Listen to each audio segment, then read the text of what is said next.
Olá pessoal, tudo bem? Hoje então a gente vai ver sobre a Era Napoleônica. Como não tem muita coisa assim, não tem muitas informações e a gente precisa acelerar um pouquinho aí as nossas aulas, eu resolvi gravar um vídeo só sobre esse conteúdo. Ele vai ter aí em torno de 20 minutos, né? Então eu achei bem tranquilo. Se fosse na aula seria 1h30 para eu ficar falando. E espero aí que vocês entendam bem direitinho, né? Esse período aí que veio depois da Revolução Francesa e que foi governado por esse cara aí da tela, né? Que é o Napoleão Bonaparte.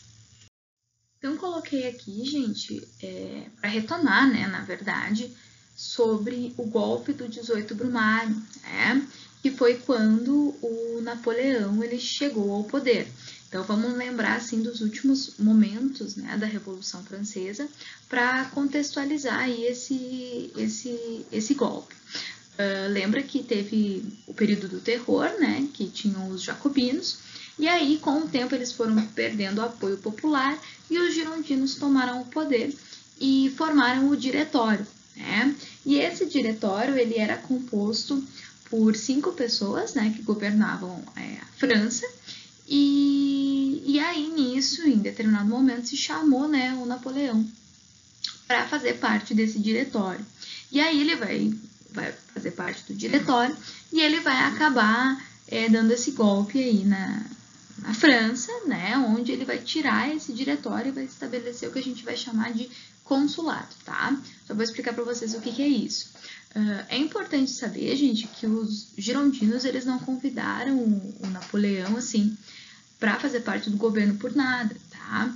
Na verdade, o Napoleão ele era o general do exército e naquele contexto da França ele estava muito assim, ele se tornou muito popular e muito famoso, porque a França teve várias guerras de conquista de território, por exemplo, no Egito e em algumas outras regiões da Europa, e o Napoleão, ele era, né, uma figura destacada nesse processo.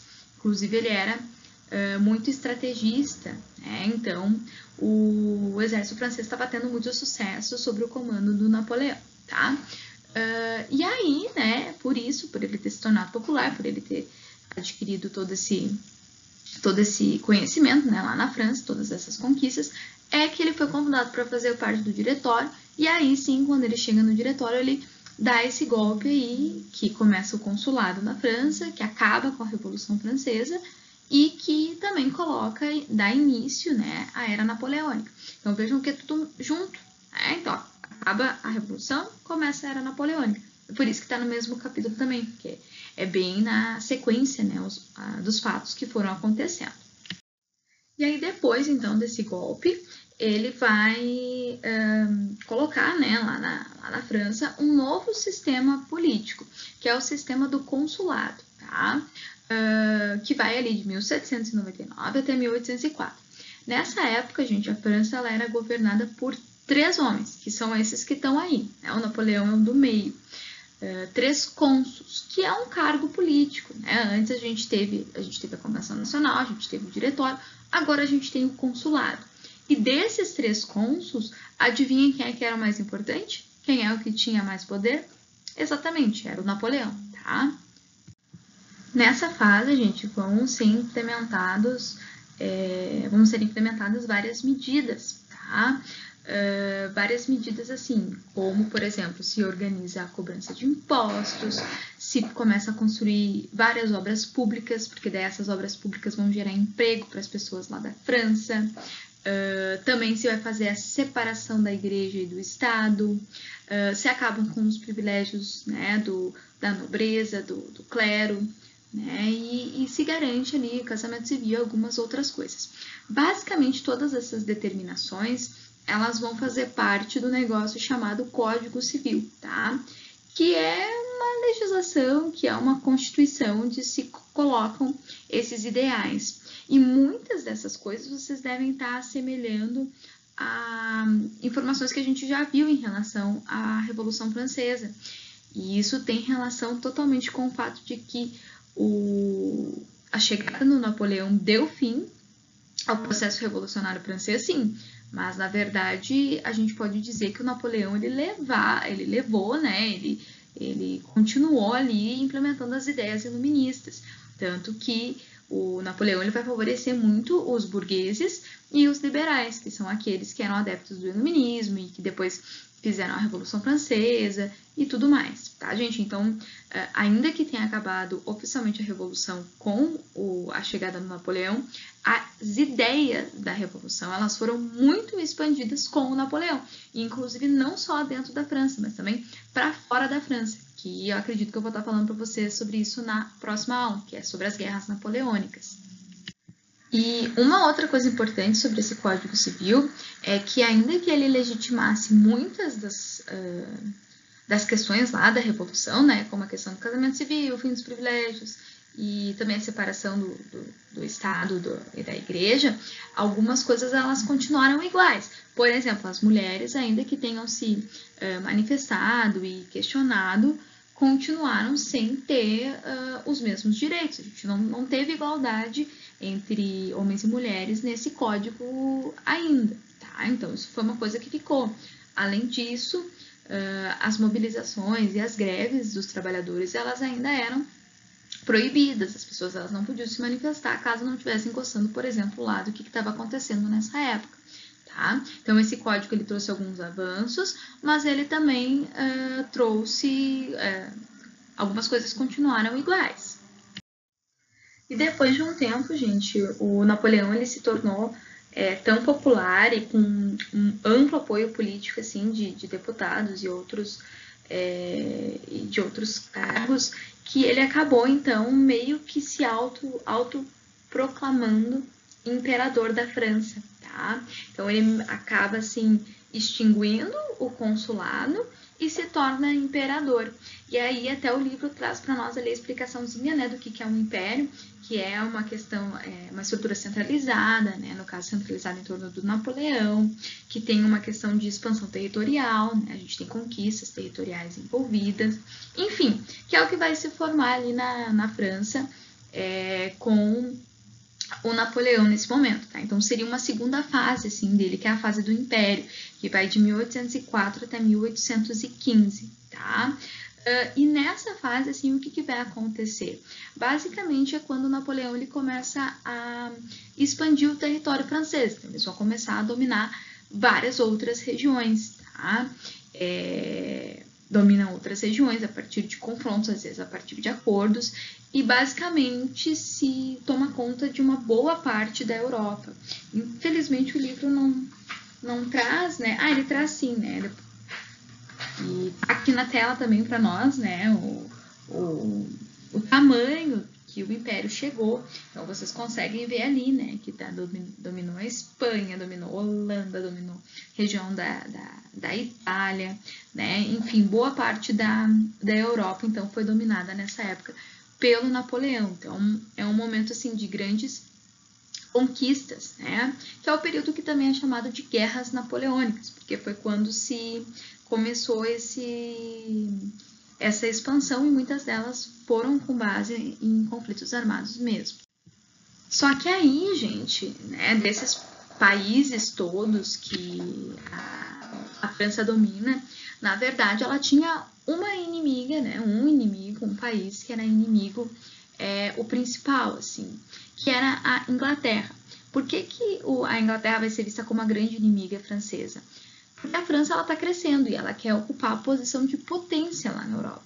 Só que essa posição era da Inglaterra até então. Então, várias vezes a gente já falou, né, nas aulas sobre a Inglaterra ser uma potência que se industrializou primeiro, que dominava vários territórios, que fazia comércio com todo mundo, porque tinha que vender as suas mercadorias, os seus produtos.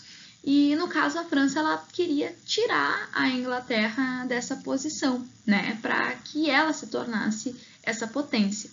E aí foram feitas algumas tentativas de dominar a Inglaterra, mas que não tiveram sucesso por parte do exército napoleônico, tá?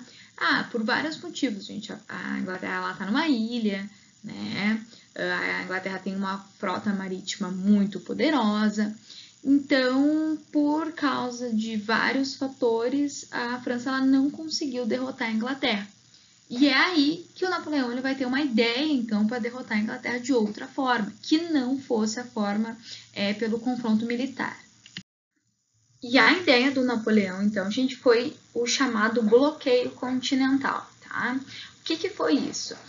O bloqueio continental, ele visava enfraquecer a economia da Inglaterra. Porque qual era o objetivo? Vamos enfraquecer a Inglaterra tanto, vamos deixar ela fragilizada economicamente, ao ponto de que ela vai se render e nós vamos poder dominá-la. Esse foi o pensamento do Napoleão. Então, ele vai dizer o seguinte, ele vai baixar uma ordem, né?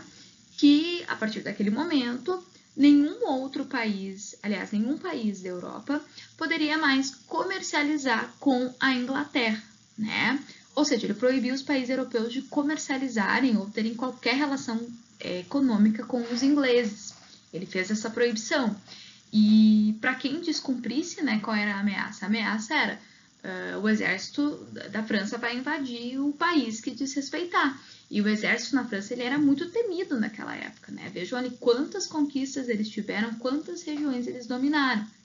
Então, é óbvio que foi uma ameaça muito forte, né?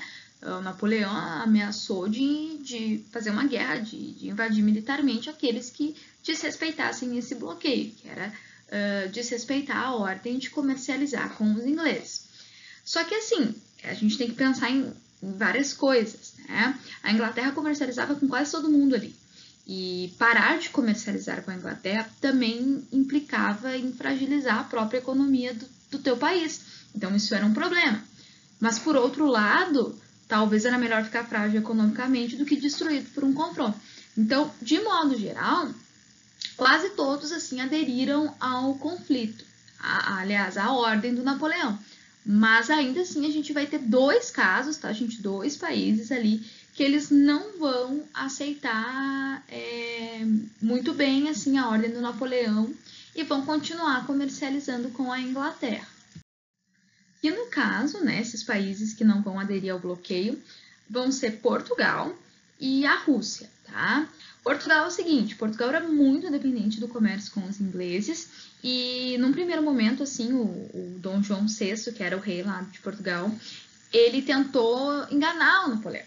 Ele tentou dizer o seguinte, não tô comercializando mais com eles, ou eu já vou parar. Ele tentou dar uma enrolada nos franceses, enquanto ele fazia lá toda uma conversa com a Inglaterra, dizendo, ó, a gente está sendo pressionado, ó, vai dar ruim. E aí se bolou um plano, que foi o plano em que a corte portuguesa, né, que é o rei mais a sua família lá, seus amigos, eles fogem de Portugal e eles vêm para onde? Para o Brasil, né, que era a colônia portuguesa na época.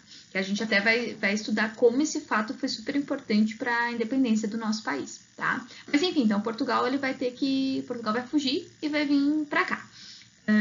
E o país, né, as pessoas que ficaram lá, quem não veio, né, não veio todo o país para cá, vai sofrer com a invasão francesa, assim, tá?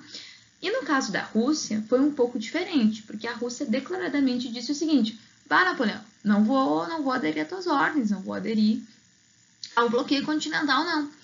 E aí o Napoleão disse, tá, beleza, né, descumpriu o bloqueio, bora fazer uma invasão.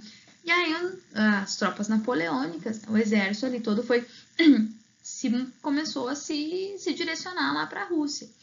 E só que aí deu ruim, gente. Deu ruim mesmo, assim, porque o que acontece? Lá na Rússia é muito frio, né? Um exército aliás, uma temperatura no inverno de menos 40 graus. E esse pessoal da França, eles não estavam acostumados com essa temperatura, não.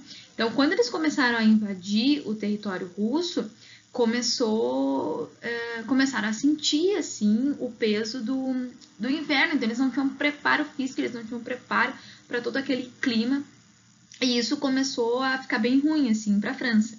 E um outro fator assim que também prejudicou os franceses nessa guerra contra a Rússia, que a gente pode chamar de campanha russa, tá? Ou campanha na Rússia, acho que esse é o melhor termo, vai ser a tática que os russos vão empregar de terra arrasada. Que basicamente, gente, a terra arrasada era tocar fogo em tudo, assim, tudo que o teu inimigo pudesse utilizar. Então, eles queimaram comida, queimaram casas, queimaram armas, enfim, tudo que pudesse assim, ser utilizado, eles queimaram plantações.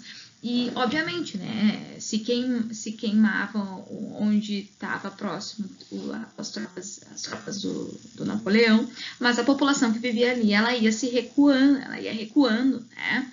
E o que acontece? À medida que tu vai queimando, mesmo essas tropas inimigas, elas vão ficar sem alimentos, né? Porque não tinha como o exército carregar alimentos para todos os dias que eles iam ficar em guerra. Então, eles acabam saqueando, né? Numa guerra a gente faz assim, saqueia o território inimigo para sobreviver. Só que, nesse caso, quando se queima, não tem o que saquear. Entenderam a lógica? Então, eles começaram a ficar sem suprimentos. E aí, mais o frio, né? Ali que eles já não estava favorecendo, fez então com que as tropas napoleônicas debandassem, né? Pedissem realmente ali para sair. Então, eles batem em retirada e os russos acabam vencendo, então, essa guerra aí contra a França. E nisso tudo, gente, a França já enfraquecida, então, por ter tomado essa surra lá contra a Rússia, a gente vai ter, né, obviamente que a Inglaterra articulando, né, uma resposta àquele bloqueio todo que tinha sido imposto. É óbvio que a Inglaterra não vai estar assistindo aí o Napoleão tramando para derrotá-la sem tomar uma atitude. E o que a Inglaterra faz é uma aliança com outros países que também não estão muito satisfeitos com o Napoleão, tá? Que é a Prússia, a Áustria, a própria Rússia e a Suécia, tá? E esses países vão formar uma aliança e essa aliança, então, vai formar, né, aí uma invasão à França para derrotar o Napoleão. É bem importante, gente, eu acho que eu esqueci de falar ali, mas, por exemplo, a Prússia e a Áustria, elas tinham sido invadidas pela França já fazia algum tempo. E aí, quando o Napoleão ele invadia um país e ele dominava, a primeira coisa que ele fazia era tirar o rei absolutista e estabelecer uma república. Então, basicamente, ele estava destruindo o absolutismo na Europa e levando as ideias da Revolução Francesa. E isso não estava agradando esse pessoal, né? E aí, com o bloqueio continental e a Inglaterra tomando a frente, isso acaba sendo o fim, né, do Napoleão. Tanto que ali em 1814 acontece a tomada de Paris, né? E aí o Napoleão ele resolve, não, tudo bem, já que estão aí, eu vou abdicar e eu vou me exilar, eu vou embora. E ele vai para a ilha de Elba. E é onde o livro de vocês acaba a explicação, né?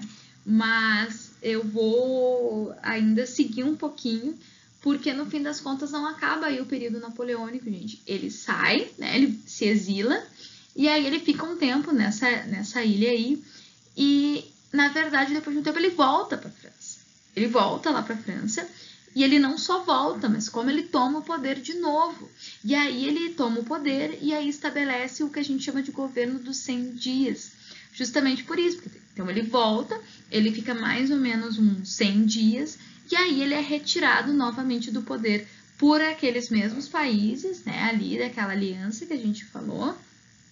E aí então ele vai se exilar de novo aí na ilha de Santa Helena, que é onde ele morre, né, parece que ele morreu vítima de algum câncer de estômago, alguma coisa assim, não se sabe exatamente, mas não foi morto por ninguém, é isso que eu quero dizer para vocês, tá? Então vejam, ele é expulso em 1814, só que aí ele fica um tempo, né, lá nesse exílio e ele articula a volta, ele volta para a França, assume o governo e fica mais uns dias. Nem deu tempo dele fazer nada relevante assim pra gente ter que gravar, mas só pra vocês saberem então, né, que ele foi, depois ele voltou, ficou mais 100 dias e aí sim que ele foi exilado definitivamente na ilha de Santa Helena, tá? Gente, então é assim, né, que termina a era napoleônica. Espero que vocês tenham entendido, o conteúdo ele é super fácil, né? A gente vai estar fazendo aí algumas atividades, a gente vai estar conversando em videochamada mais frequentemente para corrigir as atividades que eu vou enviar. Espero que vocês tenham entendido. E é assim, né, a gente já está quase ali finalizando esse capítulo. Faltam algumas páginas que a gente vai ver ainda, mas de modo geral, estamos concluindo, né? E aí logo também vamos estar terminando aí o primeiro módulo, a primeira apostila de vocês, tá? Continuem se cuidando, continuem estudando. Um beijo para todos e todas e até uma próxima.